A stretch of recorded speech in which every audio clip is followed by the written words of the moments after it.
बेशक ईमान वाले कामयाब हो गए जो नमाज में इज्जो नियाज करते हैं और जो बेहुदा बातों से मुंह मोड़े रहते हैं और जो ज़कात अदा करते हैं और जो अपनी शर्मगाहों की हिफाजत करते हैं मगर अपनी बीवियों से या कनीजों से जो उनकी मिल्क होती हैं कि उनसे ताल्लुक कायम करने में उन्हें मलामत नहीं,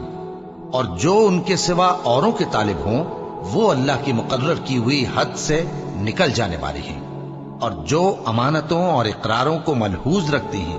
और जो नमाजों की पाबंदी करते हैं यही लोग मीरास हासिल करने वाले हैं, यानी जन्नतुल फिरदौस के वारिस बनेंगे, वो उसमें हमेशा रहेंगे। और हमने इंसान को मिट्टी के खुलासे से पैदा किया है, फिर उसको एक मजबूत और महफूज जगह में नुत्फा बनाकर रखा, फिर हमने नुत्फे का लोथड़ा बनाया,